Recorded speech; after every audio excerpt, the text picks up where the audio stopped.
Et je voulais aussi dire, ne jouez pas donc aussi avec l'amour des personnes qui vous aiment. Amen.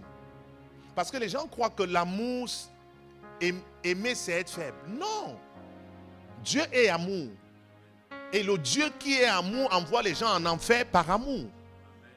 Ah, ça veut dire qu'il t'a démontré son amour. Tu as joué avec son amour. La création enseigne. Dieu envoie les serviteurs pour annoncer son amour. Non ses jugements, mais son amour. Mais si tu ne reconnais pas son amour, tu vas entendre le jugement. La lumière est devenue le feu. La lumière d'Israël. Ça veut dire que la lumière était là. La lumière, c'est l'amour. Il annonce, il annonce, il annonce. Les prophètes sont aussi là pour annoncer les jugements. Ça veut dire qu'après plusieurs avertissements, vous n'écoutez pas. Dieu annonce maintenant aussi les jugements. Donc ne joue pas. Une personne qui t'aime, qui est sincère avec toi, sois sincère avec la personne. Non, je vous dis la vérité. Parce que les gens jouent avec l'amour, croient que c'est une faiblesse, on va le manipuler. Non, tu ne peux pas manipuler Dieu. Et donc Dieu peut te donner aussi une bonne femme qui t'accompagne. Et tu la négliges. Mais si elle n'est pas là, tu vas commencer à pleurer. Pourquoi? Parce que tu as négligé le don que Dieu t'a donné. Et donc, beaucoup de personnes qui vivent avec les regrets et les remords, pourquoi? Parce que ces personnes parfois ont méprisé la grâce, méprisé les gens qui les avaient aimés. Parce que si tu crois que Dieu regrette, non, il est le premier à aimer. Mais quand tu joues avec son amour, il cherche quelqu'un d'autre. Vous comprenez? Oui. Donc ne jouez pas avec l'amour des gens, la sincérité des gens. Quelqu'un t'aime, aime la personne. Amen, oui. C'est rare d'aimer actuellement sur la terre. Jésus a dit que les nations sauront qu'il a été envoyé par l'amour. Donc ça veut dire que l'amour va disparaître à la fin des temps. Donc c'est rare de voir les gens qui aiment. Et maintenant, quand tu es déjà connu là, ça devient très difficile parce que les gens te connaissent. Les gens connaissent ton caractère. Ah, peut-être tu tapais ta femme, peut-être, bon, son nez n'était pas bien placé, tu as demandé quelle coupe qu'elle a, en coupant, pam, elle est partie. Bref, d'accord, l'autre te regarde, donc tu dois être très dur. On te connaît, tu es trop conflictuel, tu es toujours dans des conflits. Donc la femme même qui veut accepter là, c'est que bon, les gens te regardent comme ça, mais tu es très dur. Ton cœur est très roc. La femme réfléchit d'abord. Elle dit que est-ce que je vais entrer dans ce mariage? Parce que je ne vais pas aller mourir là-bas. Je ne vais pas souffrir. Donc quand quelqu'un t'aime, bien aimé, reçois le don de l'amour. Quelqu'un comprend ici? Est-ce qu'il y a les fils de prophètes ici?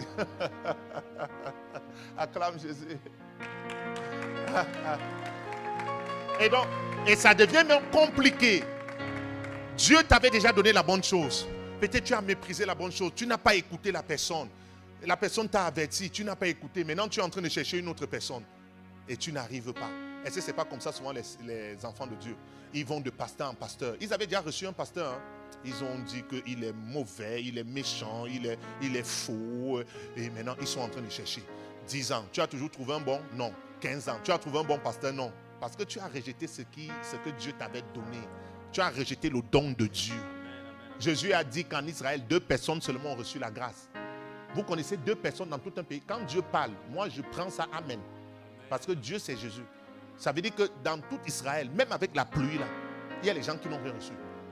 Ça m'énerve. Ça veut dire que la pluie est descendue. Élie s'est mis à genoux. La pluie est descendue. Les gens n'ont pas reçu. Il parle de 2 personnes, autant d'Élie et d'Élisée. C'était 2 saisons, 2 dispensations. Il dit que dans ces 2 dispensations, 2 personnes seulement ont reçu la grâce. Si Jésus parle, il faut seulement dire amen. Hein, parce que c'est notre Dieu. Il dit, la veuve de Sarepta et Naaman. Ça veut dire que dans toute la nation, personne n'a accepté ce repentir. La prière qu'on a fait ici, j'ai cru qu'on devait encore refaire parce que ça marche. Je me voyais Manamra, Zombrea, Lemra Gadandea. Donc, 2 personnes seulement, les gens avaient le cou raide. Cette nation fait partie des nations où quand on parle de l'orgueil, Satan peut venir s'asseoir et prendre des notes. Les pasteurs, tout le monde. Dis pas moi. 2 personnes. C'était quoi la qualité des 2 personnes? Il parlait de la repentance. La veuve de Sarepta, elle a refusé. Pourtant, c'est Dieu qui avait envoyé le prophète. Après, elle s'est repentie. Elle a accepté. Naaman, il a rencontré le prophète Élisée. Élisée a dit, jette-toi dans le Jourdain. Il a refusé. Et ses serviteurs ont dit, s'il te plaît, il faut retourner, il faut retourner, il faut retourner. Quelqu'un doit retourner. Il faut retourner. Et il s'est retourné et il est allé se jeter. Jésus dit, seulement les deux. Ça veut dire que les Akab, c'était des fausses repentances, tous ces gens-là. Dis pas moi. Dis, je me repens encore, Seigneur. Purifie mon esprit. Purifie mon âme. Je reconnais mes fautes. Fais ça purement, Jésus te libère. En sorte que Christ habite dans vos cœurs par la foi, étant enraciné et fondé dans l'amour. Verset 18. Que vous puissiez comprendre avec tous les saints quelle est la largeur, la longueur, la profondeur et la hauteur. Les 4 dimensions de l'amour de Dieu. Il est descendu, il est monté, il est allé dans les nations. Jésus-Christ n'est pas sorti d'Israël. Mais nous sommes en train de prier pour lui ici. Nous sommes en train d'enseigner. C'est pourquoi l'ex-président a dit que s'il est vraiment ressuscité, c'est que je veux m'asseoir avec lui à table et manger. Donc mon doute, c'est encore au niveau de la résurrection. Si j'ai la conviction qu'il est ressuscité, j'abandonne tout ça. C'est ce qu'il est en train de dire. Reçois la conviction au nom de Jésus-Christ de Nazareth. C'est le ressuscité. C'est le Dieu tout-puissant. Il est descendu dans le séjour des morts, il est remonté. Il n'avait pas besoin d'aller dans les nations. La puissance se manifestait. Il a secoué la ville et la nation. Et les fils sont sortis de lui. Et sont allés dans les nations. Les fils qui allaient partaient par lui. Il était en eux. Pas besoin, c'est la puissance. Est-ce que ça peut venir sur toi? Je te prête Jésus. Il dit, s'il est ressuscité, je veux m'asseoir avec lui à table. C'est dans la Bible. C'est ce que je t'enseigne ici. Je veux m'asseoir avec Abraham, on va manger. Jésus-Christ va nous servir à table. Avec Abraham, avec Isaac et Jacob. Je viens, je m'assois. Et le maître nous sert. Aïe, aïe, aïe. Verset 19. Laisse d'abord là-bas, reçois maintenant. Parce que c'est souvent très long pour certains. Reçois maintenant au nom puissant de Jésus-Christ de Nazareth. Et connaître l'amour de Christ qui surpasse toute connaissance. Ça dépasse la connaissance d'amour. C'est au-dessus de la connaissance. Parce que dans ta connaissance, tu peux mesurer l'amour. Dans ton intelligence, tu peux mesurer l'amour. Dans ton éducation, la manière dont on t'a éduqué, ce que tu as vécu avec tes parents, tu as étudié à l'école, toutes ces choses-là, même à l'église. Mais il dit que l'amour surpasse la connaissance. L'amour surpasse ce que tu connais. C'est ce que ça veut dire. Donc, ceux qui marchent dans l'amour sont ceux qui sont fous. Parce que l'amour surpasse ta connaissance. Donc, ça surpasse ton phronésis, ta dimension de connaissance et ton intelligence. Donc, pour comprendre dans l'amour de Dieu, il faut être fou. Il ne faut rien connaître pour comprendre son amour.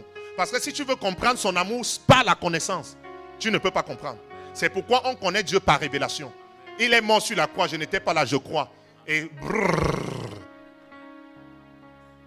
si tu veux lire toute la Bible pour comprendre son amour, bien aimé, tu ne vas jamais arriver. C'est pourquoi il a envoyé son esprit. Et l'esprit rend témoignage à ton esprit. Et l'esprit remplit ton cœur d'amour. Et tu dis...